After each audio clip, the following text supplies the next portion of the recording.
Hey, what is going on with y'all, man? It's Black Balloon, and I'm coming back with another video, so y'all already know what's going on. Now, in today's video, I got a couple stories that I want to cover. If y'all been here for a while, y'all remember back, I would say about 8 months ago, I'm going to put the video in the description because it matches this video. I did a video titled Today's Demonic Youth, and that video was basically covering recent storylines of, kind of unthinkable, unimaginable deaths, like very tragic deaths that teenagers were committing across the country. And I chose like 3 or 4 of them that I thought were interesting and that, showed the state of the world, or at least the state of this nation that we're living in, right? So I thought that it was about time to go ahead and do another one. Now, that one was more geared toward teenagers, but this one would just kind of be across the entire spectrum. It's not necessarily dedicated to teenage crime and gun violence. So in this video, I do have a couple of clips that I want to go over, I want to talk about, and we'll just have a conversation about how things are going in the time that we're living in and where things will end up. I don't see anything getting better. People have no regard for human life, and it's only becoming worse. The evil that some people are willing to do to others is unimaginable. And every single day I see a story that is worse than the story I just saw the previous day. Joliet police say they might give us an update about this case sometime today. We're still waiting to hear more from them, but we know this case involves 3 different locations and happened over a span of 2 days in Joliet. As you mentioned, that suspect was found dead 1,200 miles away in Texas last night. According to Joliet police, the investigation started on Sunday night after 2 separate shootings, one of those shootings deadly. The common link, a red Toyota Camry. The car was registered to the suspect, 23-year-old Romeo Nance. Deputies traced the registration to a home on the 2200 block of West Acres Road. They set up surveillance in the area in case Nance came back, but on Monday, investigators made a horrific discovery. 2 people were found dead inside a house on Acres Road, and across the street where police say relatives of those 2 victims lived, 5 more people were also found shot to death.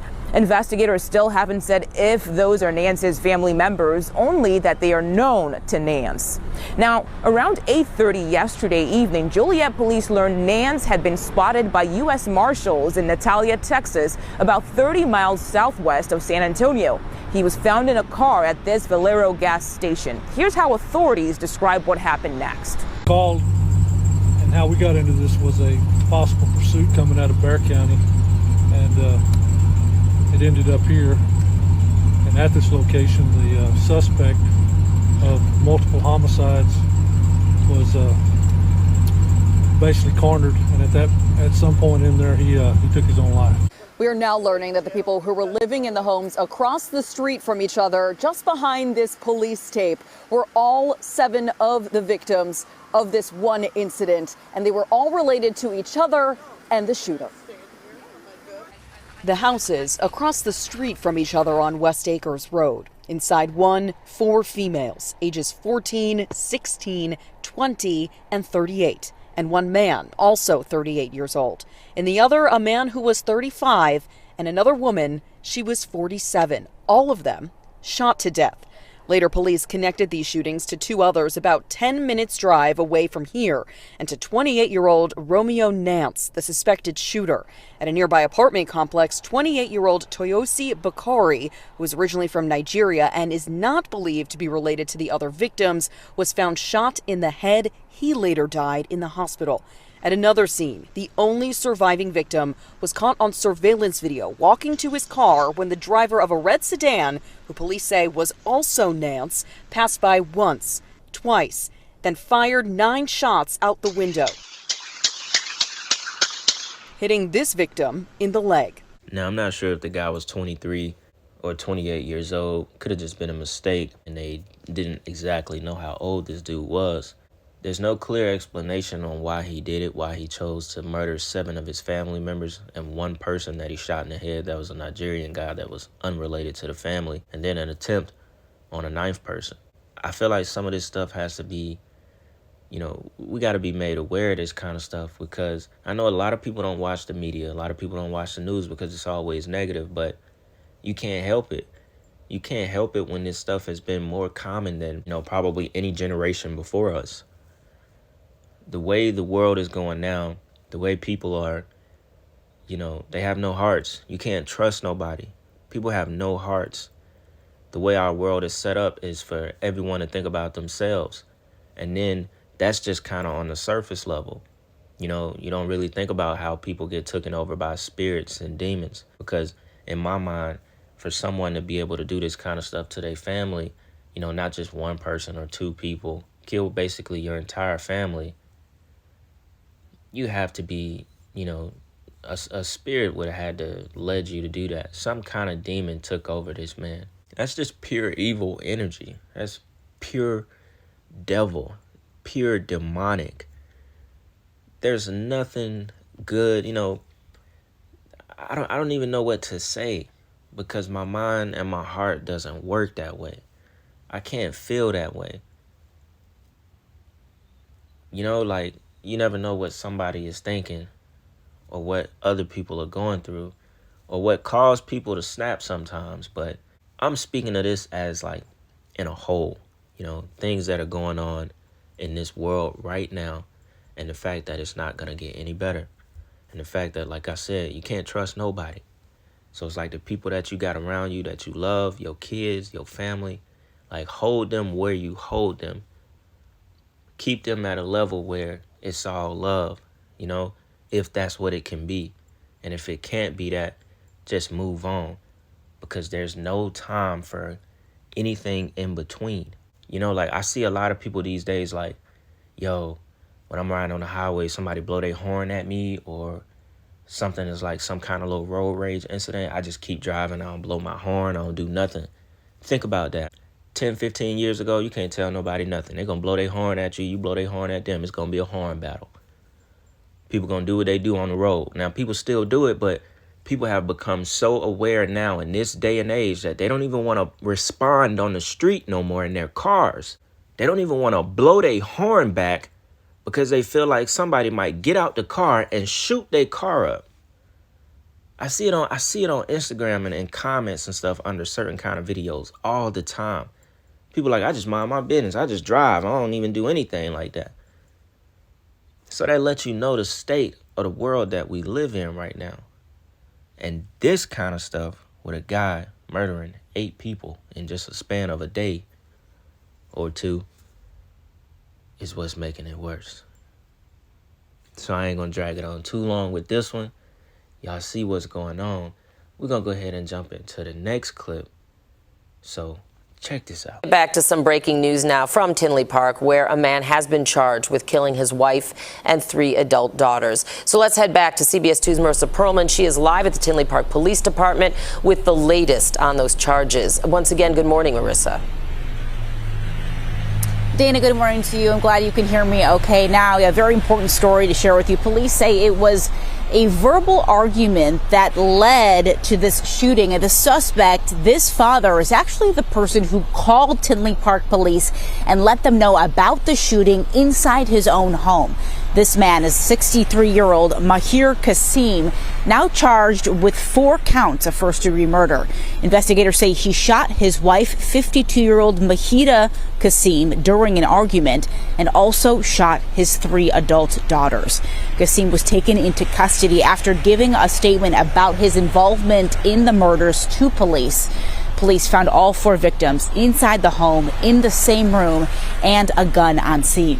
A friend of these sisters said all 3, 2 of them twins, had big dreams. I just can't believe something so terrible happened inside those walls. I keep imagining what she was doing like moments before she was taken.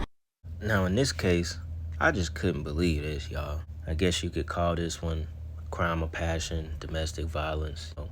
Who knows where this guy's state of mind was. It says a man allegedly shot and killed his wife and their 3 daughters in a domestic violence incident at their suburban Illinois home, but he just happened to spare his 19-year-old son. You know, I guess, I don't know, maybe this dude deep down in his heart hated women, hated his own 3 kids that were all women. They were grown women. If I'm not mistaken, these kids were, I don't want to call them kids, these women were 25, 24 years old. The son was home during the shooting. He said he heard arguing in the basement between his dad, mom, and older sisters, so they all were arguing. And then he heard gunshots. He then heard the arguing turn into screaming. The team went to the basement and found his mom on the floor and saw 2 of his sisters who appeared to be shot.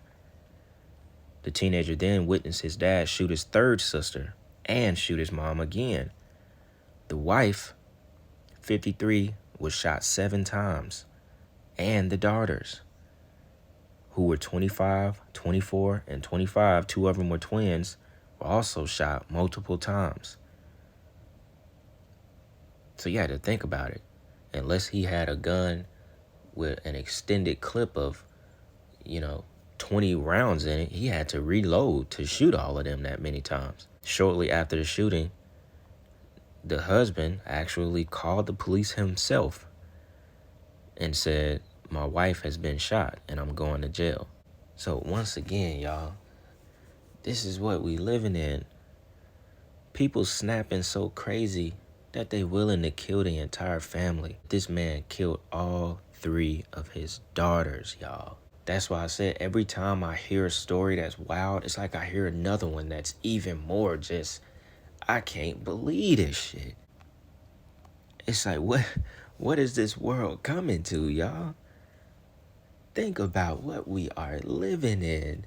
And I'm gonna say it as much as I can. It's only gonna get worse, y'all. It's only gonna get worse. It's gonna get more and more demonic. It's really all a part of prophecy. Men's heart will fail them from the things that are gonna come to this earth. You're just gonna drop dead just from fear alone. Think about that. The evil is only beginning. And what's really going to come across this world is going to be things we wouldn't even be able to imagine right now. Right now, we got people doing this to other people. One lost soul to another lost soul. Brutally killed over a $65 drug debt. Now 3 people are charged in the murder of 29-year-old Danielle Banks in Riverdale, found stabbed and burned in the street. Today, her family is speaking only to our Tara Molina, telling her what they've learned from police.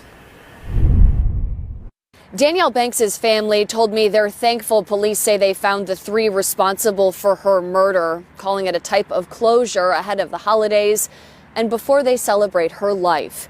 We want to warn you, some of the details you're about to hear are disturbing. Full of life, a big smile. This is how Ray Banks will remember his 29-year-old daughter, Danielle. She was a lively, spiffy, lovely young lady. She loved to sing. She loved to dance. She would bring brightness to your life. But Danielle needed help, and she didn't get it in time. She got caught up on drugs. And when she started to live that life, that's when things got bad. Danielle Banks was killed in Riverdale earlier this month, beaten until her eye was falling out of the socket, stabbed to death, then set on fire. Left unidentifiable, according to Cook County court records. Riverdale police released photos of a watch and described a tattoo. Because it was so difficult to identify her, they needed help. Police charged 3 people with felony first-degree murder in her killing: Scotty Joby Scott, Keith Bassett, and LaToya Larimore Mylans. None of my family members really recognize any of them. As of yesterday, Ray says police told him the 3 revealed why they killed her. It's hard to hear. Said that she owed them $65. And they killed her, stabbed her, and then set her body on fire. Over $65 is absolutely insane. And for 2 grown men and another grown woman to beat a lady until her eyeball almost pops out, I just can't imagine being in the thought process to want to do that to somebody over money, especially money that damn near holds no value. But at the end of the day, when you come from that world, when you come from addiction, when you come from poverty, when you come from having nothing, a lot of people take that very serious. A lot of people do you dirty over $10. And I completely understand it because I've seen it. But I don't understand, someone actually killing a person over it. You see petty stuff over small amounts of money. You see fights. You see somebody get jumped. You see all that kind of stuff. But there's no explanation for that. Then burn her body afterwards to where she's unrecognizable. All I can say is I want to live. A lot of these people don't want to live. They don't know what it means to live.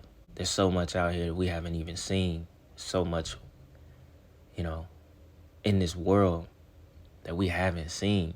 But yet people let petty things like money, anger, control over people, like dude that killed his daughters. And they did come out and say that he killed them over respect and money. So people let themselves go over the edge over very small things that really don't matter to the bigger picture of this world. And like I said, I want to live. Like, I want to experience what my life is supposed to be. But a lot of people don't look at it that way. Too stuck with like what's right in front of them. And then at the same time, a lot of people are just heartless, don't have no soul, and are very willing to commit evil acts. This the world that we live in, y'all. That's why I did this video, and I'll continue to do videos like this because somebody got to do it. Like I said, I don't enjoy it, but someone has to do it. All I can say in the time that we live in, as far as a little bit of motivation, stay tucked away. You know what I'm saying? Keep praying to God. Keep on believing in God. Even if you down on your faith or things in life ain't going the way you want them to go, look at what you do have, though. And just keep trying at that relationship with God. Because we all fall short. None of us are quite there. But, keep going. Like, ask for the simple things in life. You know what I'm saying? Ask for a full night of rest without waking up. Ask for things that are very simple. To have a day where you just laughing all day. Keep it simple sometimes. Keep searching for that connection through Jesus. Keep searching for your purpose. First, let's find our purpose before we go out here and do anything crazy.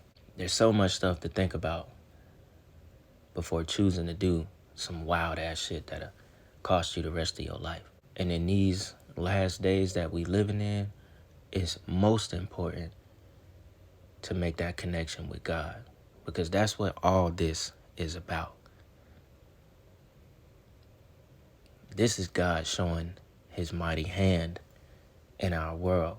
No matter how evil things get, God will allow it to become even more than what it is now. And it's only gonna get worse. So yeah, y'all, I ain't gonna beat it too long, man, and keep going on and on about it. Hope y'all enjoyed that video. Y'all know we got more content on the way. Y'all let me know what y'all want to see next up on the channel. And let me know what y'all think about this stuff, man. With that being said, it's Black Balloon, and I'm gonna see y'all soon.